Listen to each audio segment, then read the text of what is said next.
இனி யாராவது பொதுக்கூட்டம் இல்ல மாநாடு நடத்தினா இங்க இருக்கிற தம்பிகளை பார்த்து பயப்படணும்.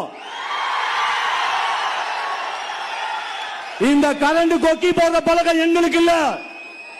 இதுவரைக்கும் 25 ஆண்டு காலத்துல எங்கயாவது ஒரு இடத்துலயாவது தமிழக வெற்றி கழகத்தினால டிராபிக் ஆச்சு, பிரச்சனை ஆச்சு சரித்திரமே இல்ல.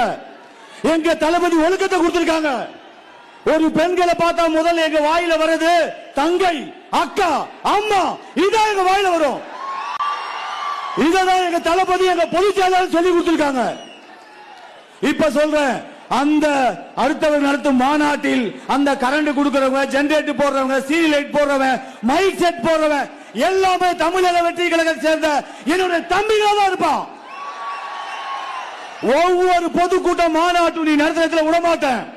என் தம்பிகளை வச்சு வீடியோ எடுப்பேன், வலைதளத்தில் பரப்புவேன். நீங்க என்ன பண்றீங்கன்னு காட்டுவேன், நீ பாத்துக்கோ. ஒரு இடத்துல கூட கொக்கி போடல, எல்லாமே ஜெனரேட்டர். எவ்வளவு தொல்ல, தண்ணி இல்ல, குப்பை இல்ல, கூட்டல, ஒண்ணும் பண்ணல, நிம்மதியா விட்டீங்க.